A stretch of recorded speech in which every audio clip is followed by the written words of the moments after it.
आतिफ और गुरमेहर, इज्जत, खुलूस, दोस्ती। एक ऐसी दोस्ती जिसकी शुरुआत हुई सोशल मीडिया पे और फिर ये पहुंची मिर्ज़ा गालिब के शहर दिल्ली। जी, और हम जामा मस्जिद में हैं इस वक्त, जो कि एक बहुत ही आइकॉनिक जगह है दिल्ली के लिए, हिंदुस्तान के लिए, पूरे जनूबी एशिया के लिए एक बड़ी आइकॉनिक, बड़ी अहम तरीन जगह है जामा मस्जिद। बड़ी it's a sacred place for all of us. अगर हम खित्तों और इलाकों की बजाय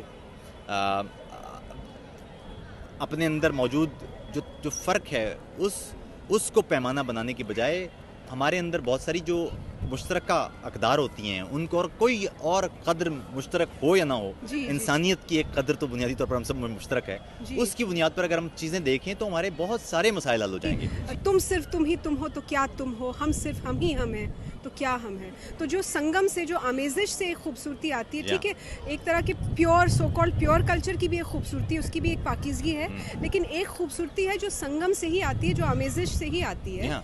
वो एक अलग तरह की खूबसूरती होती है, अलग तरह की खूबसूरती कौसे क़ज़ा इसीलिए तो अच्छी लगती है हमें, यानी जो जिसको आप इंद्रधनुष कहते हैं गालिबन, वो इसीलिए अच्छी होती है कि उसमें एक रंग पर दूसरा रंग चढ़ा होता है और हर रंग इसके बावजूद रंग भी मौजूद होता है, तो यही उसकी खूबसूरती है। दिल्ली की इस यादगार मुलाकात के बाद आतिफ और गुरमेहर एक बार फिर रूबरू होंगे एक ऑनलाइन ठिकाने पर। आ रहा है देसी अड्डा।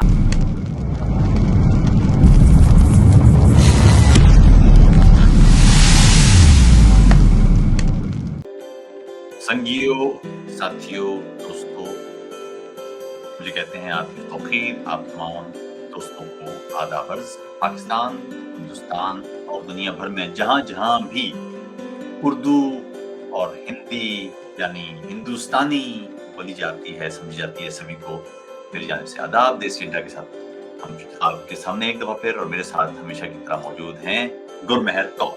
गुरमेहर, कैसे मिजाज? आदाब अर्ज़ जी, खैरियत से, सब ठीक ठाक। और जैसे कि आपको इल्म है ही आतिफ, मैं नए शहर में हूँ तो तब्दीली का दौर मेरे लिए शुरू हो गया है, लेकिन सब ठीक ठाक जा रहा है, सब ठीक ठाक जा रहा है और बहुत कुछ सीखने को भी मिल रहा है। बहुत अच्छा, बहुत सारी दुआएं आपके लिए गुरमेहर कि आपका जो नया सफर है ये बहुत खूबसूरत गुजरे। आज के दिन दोस्तों हमने कोशिश की है कि अपनी इस सिटिंग को पाकिस्तान में जो शदीद बारिशें हो रही हैं और सैलाब हैं, उसमें बहुत तबाही हुई है, उस पर बात करें, लेकिन साथ ही साथ हिंदुस्तान में भी पिछले कुछ अरसे से हर बार मानसून की बारिशों में शदीद तबाही मचती है।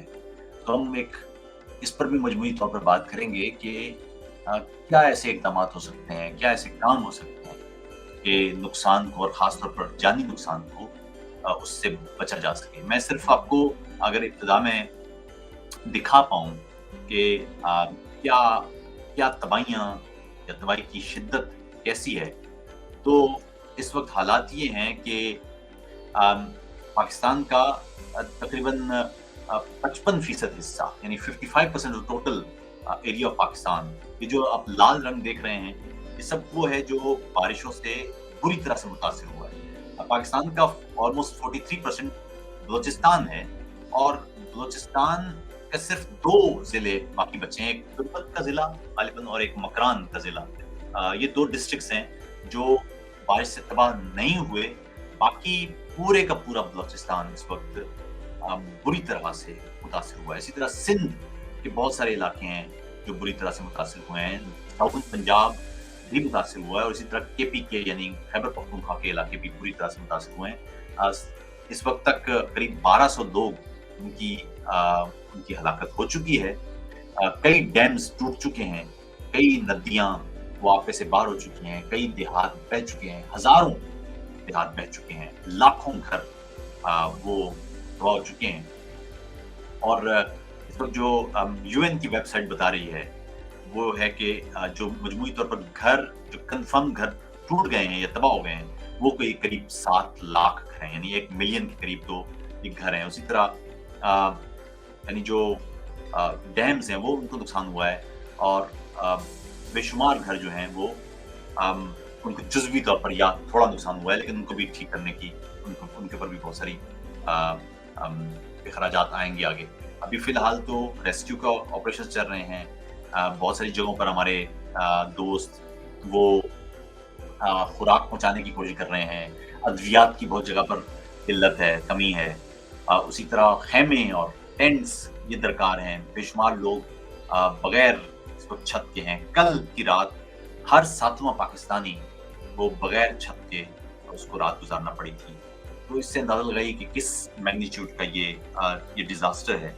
लेकिन हादसे और सानहे से या किसी भी क्राइसिस से बढ़ के 2 चीज़ें आम होती हैं। एक तो ये कि ऐसे क्राइसिस से बचने के लिए क्या कुछ किया जाना चाहिए, और दूसरा उस वक़्त क्राइसिस के वक़्त किस तरह से लोगों को रेस्क्यू किया जाए, और फिर उस रेस्क्यू पर भी ये ऑपरेशन खत्म नहीं होता।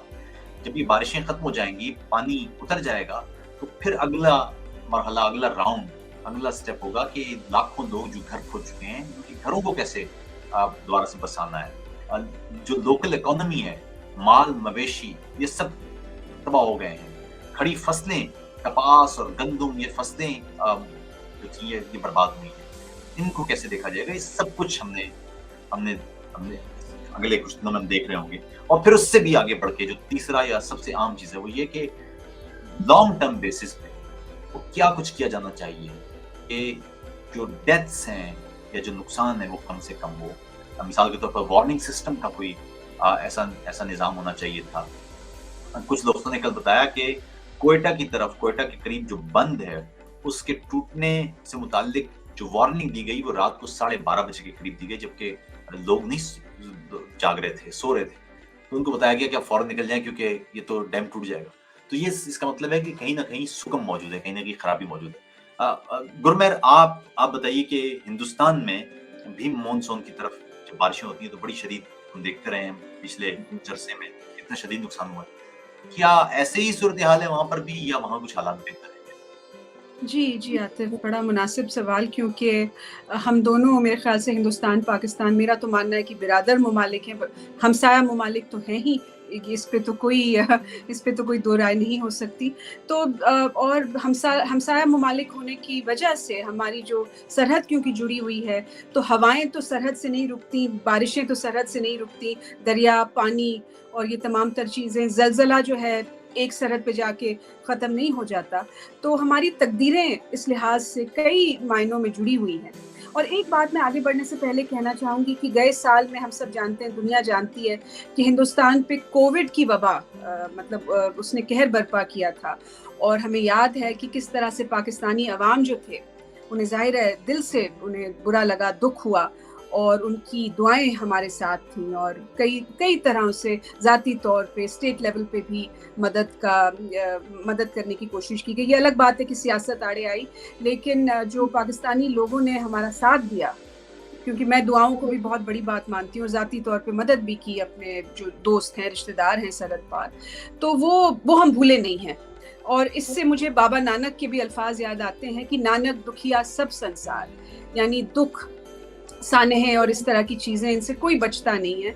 और उसको एक मुस्बत अंदाज में, पॉजिटिव अंदाज में देखने का तरीका ये है कि we are all united by the shared nature of suffering से कोई नहीं बचता। तो हमारे बीच अगर साझेदारी हो, इंफॉर्मेशन शेयरिंग हो, तबादला ख्याल हो, क्योंकि हमारे मसले मसाइल भी मिलते जुलते हैं, तो बहुत कुछ है एक दूसरे से सीखने को। और आपने हिंदुस्तान का पूछा कि हिंदुस्तान में किस तरह से ये होता है और होता आया है, तो वैसे तो कई इलाके हैं, सूबे हैं जो मुतासिर होते हैं, उड़ीसा होता है और बंगाल भी होता है, लेकिन बिहार का सूबा जो है, ख़ास तौर पे उसकी मैं निशानदेही करना चाहूँगी, क्योंकि साल दर साल, अब ये मामूल की बात बन गई है, साल दर साल जो कोसी नदी है, दरिया है, उसकी वजह से जो है हर साल जो है वहाँ पे बाढ़ आती है, सैलाब आता है।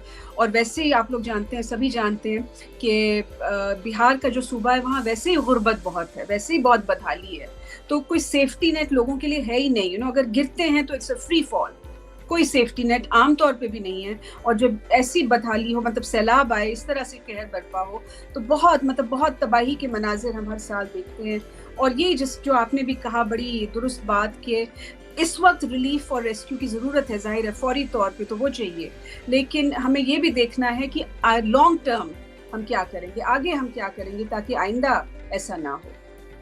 और एक और चीज़ भी है, वो ये कि नेचुरल डिज़ास्टर से निपटने के लिए हमारे यहाँ जो सिस्टम भी है, वो भी सिर्फ इस हद तक महदूद है कि कहीं अगर कोई नेचुरल डिज़ास्टर आ जाता है, तो उस वक्त लोगों तक खुराक कैसे पहुंचा देनी है या उनको उस वक्त कैसे वहां से निकालने की कोशिश करनी है, वो भी बहुत ज्यादा नहीं, लेकिन बहरहाल इस हद तक महदूद। हालांकि होना ही चाहिए ना कि एक वार्निंग सिस्टम हो, क्योंकि हमें तो पता है ना कि अगर एक डैम है तो डैम 1 घंटे में तो नहीं भरता, वो तो भर रहा होगा तो पता चल जाएगा।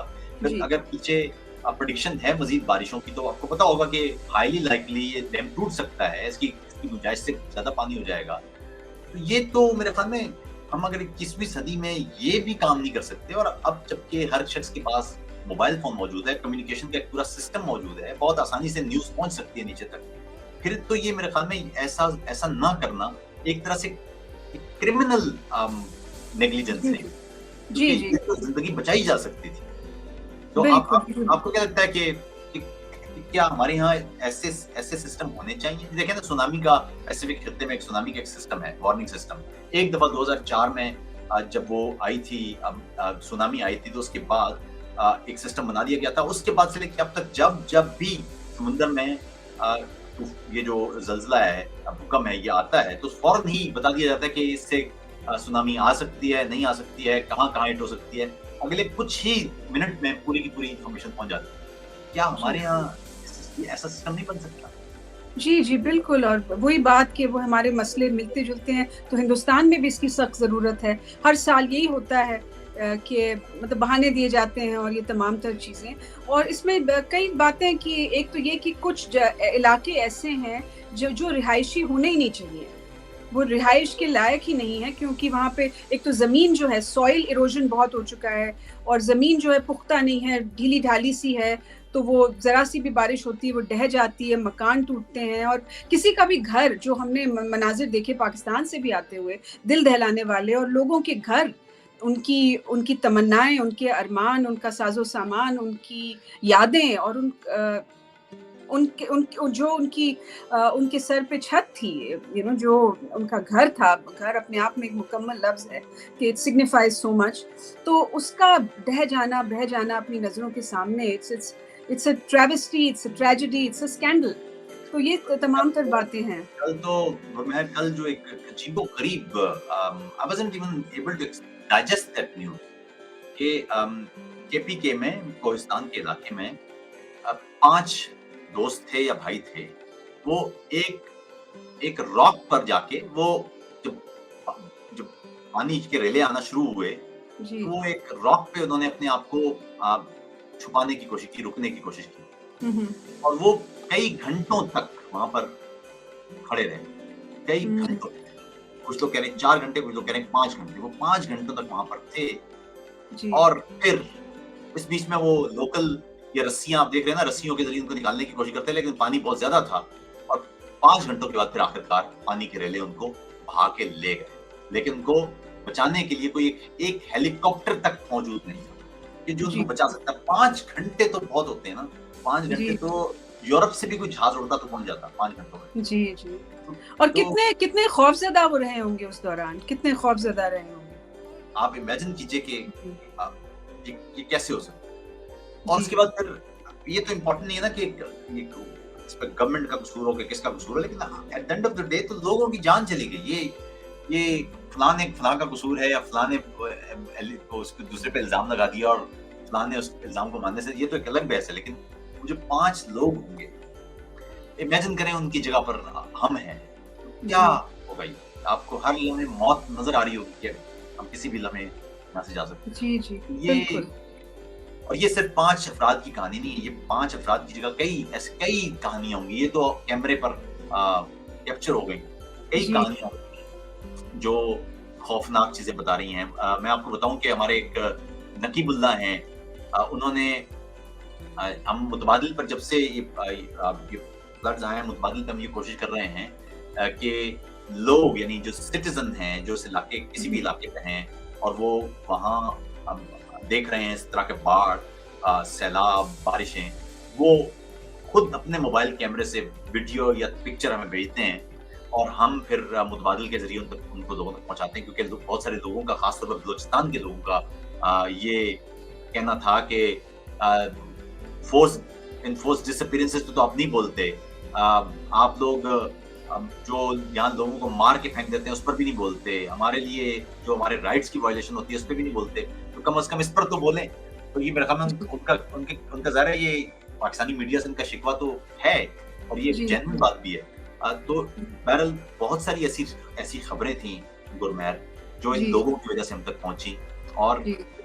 मैं आपको ये वो तस्वीरें इस वक्त आप देख रहे हैं, वो तस्वीरें जो नकीबुल्लाह ने हमें भेजी, जी। और ये ऐसी दर्जनों ऐसी चीजें हैं, ऐसी पिक्चर्स हैं जो हमारे सामने हैं, और हम मुसलसल उनको देख रहे हैं। और आप इमेजिन कीजिए कि कितने सारे लोग हैं जो इस वक्त इस सूरत हाल का शिकार हैं, और अगर मीडिया उनका साथ नहीं देता, उनकी बात उन तक नहीं पहुंचती, उनकी प्लाइट नहीं पहुंचती, उनके दुख नहीं पहुंचते, उनकी राहत के लिए, रेस्क्यू के लिए कोई सामान नहीं होता, तो ज़ाहिर है उनके लिए और बेशुमार मसाइल होंगे। तो अब मेरे ख्याल में हम यही कर सकते हैं बतौर एक जिम्मेदार मीडिया के, कि हम कोशिश करें कि उनकी जो पिक्चर्स हैं, जो उनकी फ्लाइट है, वो लोगों तक पहुंचे, और लोग समझें कि क्या कुछ हो रहा है उनके साथ, और क्या कुछ कितने मसाइल हैं। बेशुमार लोग हैं उनके पास इस वक्त छत मौजूद नहीं है। ये तस्वीर आप देख रहे हैं, ये एक इलाके की है। इस तरह के कई इलाके हैं जो इस वक्त पूरे खंडर बन चुके हैं, और अब लोगों के पास ज़ाहिर है इस वक्त ना खाने को कुछ है, खड़ी फसलें थी वो तबाह हो चुकी हैं, लोगों के घर गिर चुके हैं, उनके पास अब रहने के लिए अब जगह भी नहीं है, खाने के लिए कुछ भी नहीं है। तो और ये भी हमें पता होना चाहिए कि जो क्लाइमेट चेंज होगा, ये और फ्रीक्वेंट हो जाएगा। नेग्लिजेंस, हुकूमतों की रेस्क्यू के लिए फंड्स बरवक्त ना होना, तैयारी ना करना, रेस्क्यू हेलीकॉप्टर्स का और दीगर इक्विपमेंट का ना होना, ये तो है ही, लेकिन आगे चल के ये बहुत फ्रीक्वेंट होगा। जी, बिल्कुल। और हम इसके लिए तैयार नहीं हैं गुरमहर। जी। बिल्कुल आतिफ, और एक बात मैं जोड़ना चाह रही थी, 2 बातें दरअसल। एक तो हिंदुस्तान के हवाले से कि मेरे एक कज़न हैं जिन्होंने एक बार मुझसे कहा था हिंदुस्तान के हवाले से, इलेक्शन आने वाले थे, तो उन्होंने कहा था, मैंने उनसे पूछा किसको वोट दे रहे हैं, ये वो बातें चल रही थी, सियासी बातें, तो उन्होंने कहा कि हिंदुस्तान में अवाम की हालत कुछ इस तरह से है, जनता की हालत कुछ इस तरह से है, जिस तरह से गरीब आदमी खाट पे लेटा होता है और गर्मी का मौसम है, मक्खियाँ भिनभिना रही हैं उसके इर्द-गिर्द, तो वो कभी इधर हो जाता है, कभी उधर हो जाता है, लेकिन उसको राहत नहीं मिलती। तो हम इधर जाएँ, उधर जाएँ, जहाँ भी जाएँ, बदहाल वो गरीब आदमी होता है, वो बेचारा उसी तरह से रहता है कि इधर हो गया, कभी इधर हो गया, लेकिन उसकी हालत में कोई तब्दीली नहीं आई। और एनवायरनमेंट की हमने बात की कि किस तरह से अब ये बढ़ने ही वाला है, कम नहीं होगा। इस तरह की जो सानहे हैं बढ़ने ही वाले हैं, क्योंकि गालिबन इस बार पाकिस्तान में ये 8वीं साइकिल थी बारिशों की, जो कि तकरीबन मेरे ख्याल से अनप्रेसिडेंटेड है, शायद हुआ भी नहीं कभी। 1961 के बाद ये सबसे ज़्यादा। जी, बिल्कुल। तो बड़े लंबे अरसे बाद ऐसा हुआ है। तो ये 8वीं साइकिल बारिशों की होना, और एनवायरनमेंट के लिहाज से अगर हम देखें, और ये तो आलमी सतह की बात है, लेकिन ख़ासकर जनूबी एशिया में, कि जो ग्रीन हाउस गैसेज़ हैं, मतलब pollution in general, but green house gases in particular, आम तौर पे जो फ़ज़ाई आलूदगी है, उसके अलावा जो ग्रीन हाउस गैसेज़ हैं, उनके जो असरात मुरतब होते हैं। ग्रीन हाउस गैसेज़, जैसा कि हम जानते हैं, वो गर्मी को, हीट को ट्रैप कर लेती हैं, तो वो ज़मीन से ज़्यादा दूर नहीं जा पाती ग्रीन हाउस गैसेस, और वो ट्रैप हो जाती हैं। उसकी वजह से ज़ाहिर है दर्जा हरारत बढ़ता है, और फिर ज़ाहिर हम जानते हैं कि बादल कैसे बनते हैं, और फिर बारिशें होती हैं। तो ये एक बहुत बड़ी बात है जो कि आलमी सतह पे इस पे देखने की, इस पे नज़रसानी होनी चाहिए। और हिंदुस्तान को भी, क्योंकि जो इंडस्ट्रियलाइज्ड ममालिक हैं, मगरबी ममालिक हैं, वो सबसे बड़े कल्प्रिट्स हैं, सबसे बड़ा इल्ज़ाम उन पे लगना चाहिए।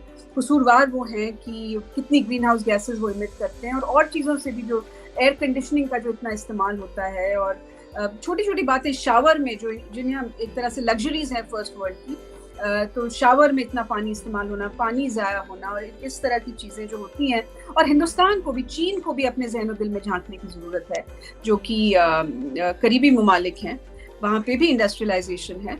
और तो ये तमाम बातें हैं जिनको देखने की, जिन पे नज़रसानी होनी चाहिए, क्योंकि आइंदा भी ये होता रहेगा, वरना आइंदा भी और बद से बदतर ही होगा। ऐसे ही। और अब हम इस प्रोग्राम के साथ से, प्रोग्राम के बिहाफ पे मैं, अब जितने भी लोग हैं जहाँ तक ये आवाज़ हमारी पहुँच रही है, उनसे विनती है, दरख्वास्त है कि वो इस वक़्त जो मुख्तलिफ़ एनजीओज़, मुख्तलिफ़ रेस्क्यू टीमें, वो मुख्तलिफ़ इलाकों में काम कर रही हैं, उनके लिए बहुत सारी चीज़ें उनको दरकार है। ज़ाहिर है ये एक इतना बड़ी आफ़त है कि इससे कोई वैसे भी नहीं निपट सकता। अगर 1/7 of every Pakistani is affected and has no roof at the moment, इसका मतलब है कि ये बहुत ही भयानक सूरत हाल है। ऐसे में तमाम लोग जिनसे जो कुछ भी हो सकता है, अगर आप डोनेशंस दे सकते हैं पैसों की सूरत में, तो वो ज़रूर वहाँ तक पहुँचाइए। अगर आप ख़ैमे या दवाई या कुछ भी, किसी भी सूरत में आप कुछ कर सकते हैं, मदद कर सकते हैं, तो वो ज़रूर कीजिए, क्योंकि ये बहुत ही क्रूशियल टाइम है। ये जहाँ पर हमारे अपने लोग यानी हम ही अगर इफेक्टेड हैं, और हमें ही मदद करना है एक दूसरे की, क्योंकि यहाँ पर हुकूमतें उनकी कहीं भी किसी भी तरजीह में, किसी भी प्रायोरिटी में ये लोग आते नहीं हैं, जो कच्चे घरों वाले लोग इनको शायद हमारी वजह से शायद किसी की जिंदगी बच जाए। तो ये मेरी दरख्वास्त होगी सब लोगों से जो भी इस वक्त हमारे इस प्रोग्राम को देख रहे हैं, कि आप जहाँ जिस अंदाज से, जिस तरह से, जिस कदर मदद हो सकती है वो जरूर कीजिए। जी, आतिफ, मुझे एक शेर याद आ रहा है, पता नहीं मैं अदायगी ठीक से कर पाऊंगी या नहीं, लेकिन कुछ यूं है कि बारिशें आई तो पानी नशेबों में भर गया, बारिशें आई तो पानी नशेबों में भर गया, अब के भी बारिशों में हमारा ही घर गया। तो गरीबी हैं जो मुतासिर होते हैं सबसे ज्यादा। आप तमाम लोगों का साहिब बहुत बहुत शुक्रिया। आप लोगों से दरख्वास्त होगी कि इस प्रोग्राम के नीचे, यानी जो अभी आप ये देख रहे हैं वीडियो, इस वीडियो के नीचे कमेंट बॉक्स में अपने कमेंट्स लिखें, हमें बताएं कि आपको प्रोग्राम कैसा लगा, हमें ये बताएं कि इसमें क्या क्या ऐसी चीज़ें हैं जो होना चाहिए। अगर आपको कोई टॉपिक ऐसा समझ में आता है जिस पर आप चाहते हैं कि देसी अड्डा में बात हो, तो वो भी आप पहुंचाएं और अब तक जरूर लिखें। और साथ ही हमारा ये प्रोग्राम अपने दोस्तों, अपने अहले खाना, अपने घराने के लोगों से भी बांटें, ताकि ये मोहब्बत का सफ़र, ख्याल, एक दूसरे के ख्याल का सफ़र, एक दूसरे के दरमियान पुल बनने का सफ़र, ये जारी रहे। जी गुरमीत, आप कुछ कह रहे हैं? जी, बस यही कि बहैसियत एक हिंदुस्तानी जो परदेश में है दरअसल इस वक्त, और मैं थोड़े बहुत जो हम वीलॉग्स किया करते हैं, वीडियोस किया करते हैं, उनके ज़रिए हम अवेयरनेस फैलाएं। और जैसे इस वीडियो में भी हमने बात की, तो आपने भी कहा कि इसे शेयर करें, या इस तरह से मिलता जुलता कोई भी कंटेंट आपको मिले, हमारा ही नहीं, किसी का भी मिले, तो उसे शेयर करें, ताकि अवेयरनेस बढ़े, लोगों में ये मालूमात जो है आगे तक जाएं और लोगों में अवेयरनेस बढ़े, जागरूकता जिसे हम हिंदी में कहते हैं वो बढ़े। तो इतना तो हम कर ही सकते हैं, थोड़ा बहुत, जितनी हमारी पहुंच है, जितना थोड़ा बहुत लोग लिहाज रखते हैं, इतना तो हम कर ही सकते हैं। जी शुक्रिया। तमाम दोस्तों का बहुत बहुत शुक्रिया। आपसे फिर अगले इतवार को मुलाकात होगी। आतिफ तौकीर और गुरमीत दोबारा मिलेंगे आपसे देसी अड्डा में, और आपके लिखे हुए कमेंट्स कोशिश करेंगे कि उनको भी अगली बार अपने प्रोग्राम में शामिल करें। अपना ख्याल रखिएगा। आदाब। जी, रब रखा जी।